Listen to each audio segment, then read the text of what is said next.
Hello, scholars. My name is Dr. Kara Stillen, and the goal of this channel is to make academic subjects easier to understand. If you haven't already done so, please click that subscribe button and like button so I can continue making videos. Now, in our last video, we covered panic disorder, and in this video, we're going to cover agoraphobia. So let's begin. In order to be diagnosed with agoraphobia, an individual has to have the following symptoms. A, having significant fear or anxiety about two or more of the following issues.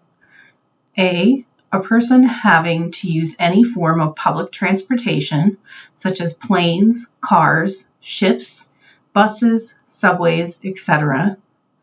B, an individual being on or in an open space, such as on a bridge or on a parking lot or in a parking ramp.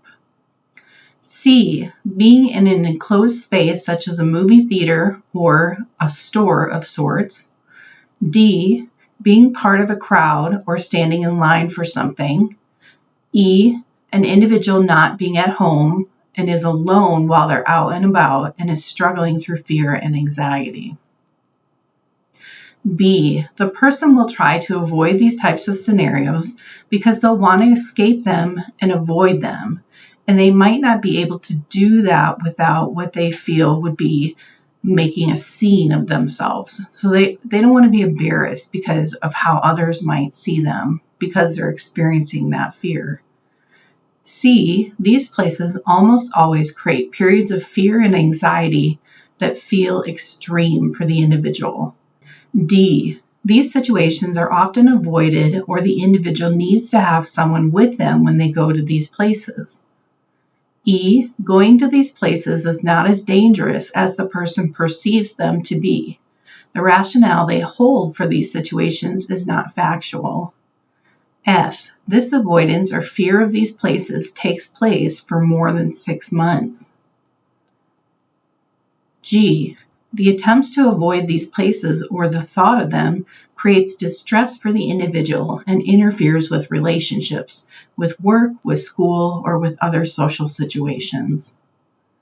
H, if the person does have another medical condition that can cause this fear, the anxiety has to be extremely excessive for it to be considered agoraphobia. I, the fear and anxiety of these situations is not better explained through a different mental illness. So those are all the signs and symptoms of someone with agoraphobia. I'm going to speak as somebody who did have agoraphobia for a while and has gone into remission. It was very scary for me to have agoraphobia. I think it comes from my creative mind. I also have ADHD. And you can do miraculous things even when you have mental disorders. I went and got a PhD in psychology, specifically looking at abnormal. What they call abnormal is basically mental disorders or mental illness. So I want you to know that you can always achieve great things no matter what mental illness you have. In some ways, ADHD was a gift for me in the respect of being able to hyper-focus on things.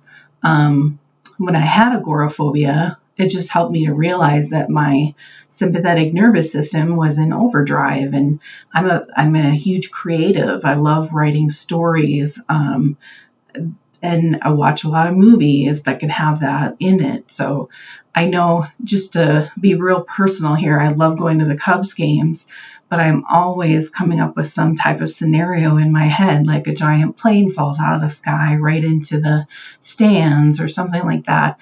Perceptions or ideas that come up into your head. It doesn't mean that it's going to happen.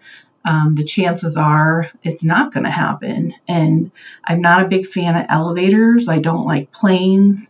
I'm not a big fan of parking ramps. I always feel like somebody's going to blow them up. But again, guys, this is a situation where I've gone through therapy. I've learned to take deep breaths. I learned to talk to myself and say the chances of this happening are very, very low. I would say my fear of flying is probably still very, very difficult for me because I avoid that situation. But I wanted you to hear it from me because I'm a person that has gone through a lot of that, and medication has helped me greatly and therapy has helped me greatly. So if you're somebody that goes through that, just know that there's help out there and it can help you to live a much fuller life. So if you have comments or questions, or you want to say, hey, you're not alone, Dr. Karis Dillon, I have that stuff too, feel free to put that in the comments section too, or any other comments or questions. Okay, so we're going to continue on here.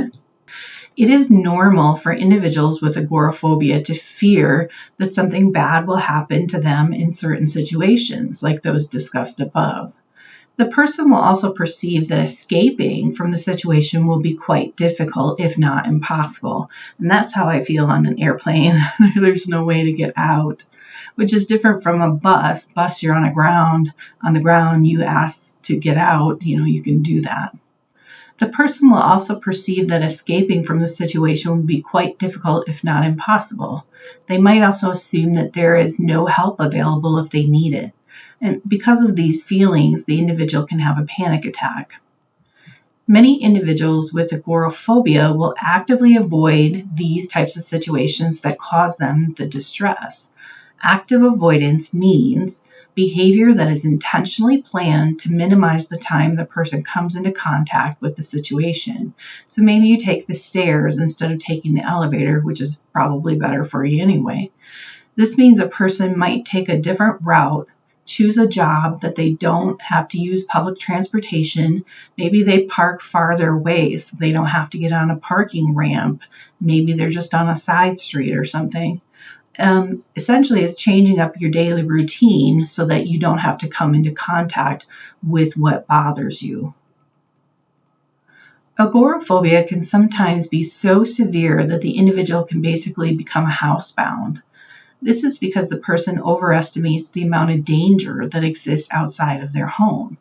The worst situation is that a person with agoraphobia can become housebound to the point that they believe that their bed or their bedroom is the only safe place for them, and they become dependent upon others to get their basic needs. So it's normal for a person with agoraphobia to also suffer from depression and substance use disorder. Of course, that individual may probably go after substances that take down that sympathetic nervous system, meaning so they don't have to feel that distress anymore. I know if I drink a lot, I really don't have any fears about anything. I could probably get on a airplane, and not be bothered by it very much. But I don't want to have to do that in order to get on the airplane. Plus, they won't, as far as I know, they won't allow you if you're skunk drunk to get on a plane. Each year, 1.7% of individuals are diagnosed with agoraphobia within the United States, and females are diagnosed more often than men with a 2-to-1 ratio. This disorder is most likely to surface in late adolescence, and that's where it came about for me, or in adulthood. It's also very normal for individuals that are diagnosed with agoraphobia to be diagnosed with panic disorder. Usually persons are diagnosed with agoraphobia before the age of 35 years old. Now that's the age of diagnosis. It's different from when it actually comes about. Now, to get agoraphobia in childhood is very rare. The average age of onset is generally around 17 years old. So look at that. Like, the average age is 17, but the average diagnostic age, where you're diagnosing it, is 35. That tells you that a lot of people suffer with the disorder long before they get help for it, whether it's through therapy or whether it's through medication or both. Only 10% of individuals fully are able to gain complete remission from the disorder without treatment. Having other anxiety disorders with agoraphobia makes the disorder much more difficult to treat. If an individual has a biological parent or relative with agoraphobia, they have at least a 61% chance of getting the disorder. And I do have a biological parent that definitely has agoraphobia. More than 1/3 of individuals with agoraphobia are homebound and are not able to work. Okay, well, that is the end of our video. If you have comments or questions, or you just want to say, hey, I'm there with you, let me know in the comments section down below. Thank you so much for being a part of this channel. I'm watching it grow, and I'm so excited and happy that this information is going to get out to other people too. Please share this with family, friends, anybody, which can really help them to look at their own mental illnesses or conditions and know that they're not alone with them. There's a lot of people that have them, and they don't have to feel alienated or withdrawn because they feel or behave or act a certain way. It's more common than what we know. So, all right. I hope you have an amazing, amazing day, and I will talk with you soon.